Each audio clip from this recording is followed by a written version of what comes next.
Uluyan na umanong iniwan ni Christian Standhardinger ang PBA base yan sa pahayag ng team governor ng terapirma na si Bobby Rosales. Pero bago ang balitang yan, pinasabog muna ni Snow Badwa na posibleng pasukan ni Sistan ang kupunan ng TNT ni Coach Chot Reyes at si Coach Tim Cone.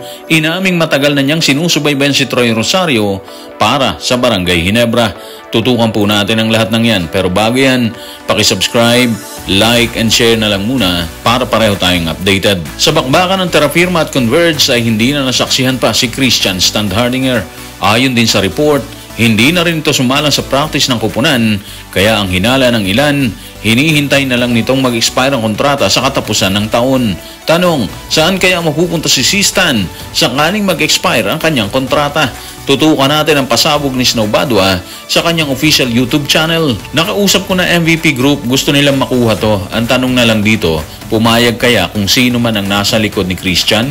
Pero if ever mapunta sa MVP Group si Christian, sa talk and text ang diretsyo niya. Sinabi sa akin ng Meralco at NLEX yan. Both teams, tinanong ko, may chance ba sa inyo si Sistan? Sabi nila, hindi. Talk and text na yan. Alam nyo kabang-abang to hindi na siya nag-practice sa terapirma na dapat ginawa niya para makasama sa team kasi nga meron pa siyang live contract. Pero sa hindi natin alam na rason, hindi niya ginawa yon. Pwede pala yun, di ba? Anyway, dun tayo sa pasabog ni Snow Badwa. Sabi kasi niya sa YT channel niya, sigurado na si Sistan dito sa TNT. Bali siguro, ito na yung sinasabi ng ilan, exciting part. Bakit kamo? Isipin mo ang lakas ngayon ng TNT, sila ang champion sa last conference. So, ibig sabihin, kung makukuha siya ng TNT ni Coach Chot, makakasama siya sa hanay ngayong conference or ngayong Commissioner's Cup. Hindi naman pwede na pinapirma nila si Sistan ngayon, tapos sa next conference pa siya gagamitin, di ba? Walang ganon. Tsak, isasaalang siya kagad dito sa TNT. At kapag nangyari yan, magiging mas malakas ang grupo ni Coach Chot Reyes. Sa taas at kalidad ng laro ni Sistan, may ibubuga pa siya dito sa TNT. At yun ang posibleng magbigay ng problema sa SMC Group, lalo na sa Barangay Ginebra at sa San Miguel Beer. Galing na siya dyan sa dalawang team na yan. Yung pag-alis niya sa Gene, medyo kontrobersyal. Kaya tingin natin, ibubuhos niyang lahat ang lakas niya para makatulong sa TNT na biguin ang pagtatangka ng alinman sa Ginebra and of course, sa San Miguel Beer na kuhanin ng kampyonato. Sigurado rin tayo na sasamantalahin niya ni Coach Chot. Alam niya kasi yung pangyayari kay Sistan at sa SMC Group.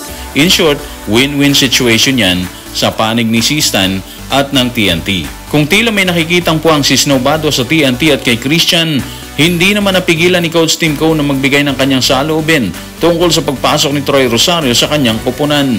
Sa interview ng media ay tahasang sinabi ng premyadong coach na matagal na niyang iniispatan ang dating Blackwater player. Narito ang kanyang pahayag. Tutukan natin si Coach Tim sa report ni Richard D. ng The Manila Times. Nalulugod kami kasi pinili kami ni Troy. Isa siya sa mga sinusubaybayan kong player at sinabi ko sa sarili ko na gusto ko siyang makasama sa team. Ngayon nagkatotoo na yon. Yung impact niya sa atin, maraming paraan yan. Mula sa depensa patungo sa rebounding, sa scoring at mas mabibigyan niya ng space sa mga kasama niya sa loob. Magandang ihalo siya sa karamihan at titingnan natin kung hanggang saan siya makakarating. So mula kay Coach Tim Cone, matagal na nilang sinusubaybay ng karera ni Troy Rosario. Ibig sabihin, nung pa talaga gusto nilang makuha ang kanyang serbisyo, di ba? Tapos nagkataon, fan din pala si Troy Rosario ng Barangay Ginebra.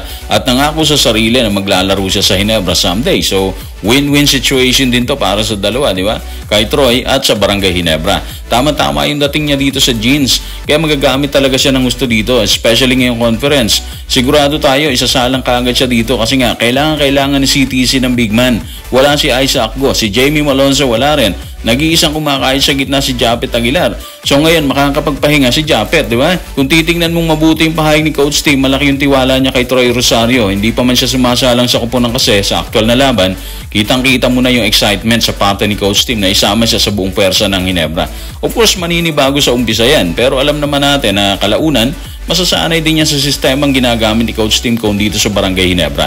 Maganda rin siguro makitang pagsabay ni Coach Tim si Japet and of course si Troy Rosario sa loob. Parang mas magiging balance sa kanyang grupo sa loob kung magkasama yung dalawa. Samantala habang tinitape natin ang episode sa playoffs, sumabog naman ang balitang magre-retiro na si Sistan na ayon kay Snow Badwa ay posibleng pasukan ng TNT ni Coach Chot Reyes. Narito ang pasabog sa isyong yan. Tutukan natin ang sinabi ni Team Governor Bobby Rosales sa report ni Jerry Ramos sa Spain. He notified us that he is planning to retire already. Magre-retire na lang daw siya. We talked to him pero mahirap kapag ayaw ng maglaro. Anong gagawin natin? Kahit na anong pilit mo kung ayaw ng maglaro eh. So eto na yan, dito na talaga siya pupunta sa retirement. Hindi na sa TNT na posibleng pasukin niya base kay Snow Badwa. Anyway, sayang din yung talent ni Christian ha. Kung totoo yung balita, malaking kawalan pa rin siya dito sa PBA. Alam natin na may ibubuga pa siya dito, pero hindi pa rin natin alam talaga kung ano yung katotohanan sa isyong yan.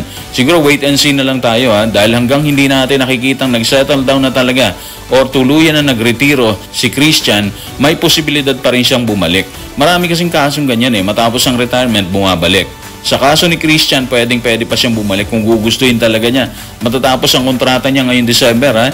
So may option pa siya, katulad ng pahayag ni Snow Badwa, interesado sa kanya ang TNT. Pero again, depende talaga sa kanya yan kung kukunin niya ang opportunity na makabalik matapos ang trade na naganap sa Ginebra at sa Terra Firma. So guys, maraming salamat.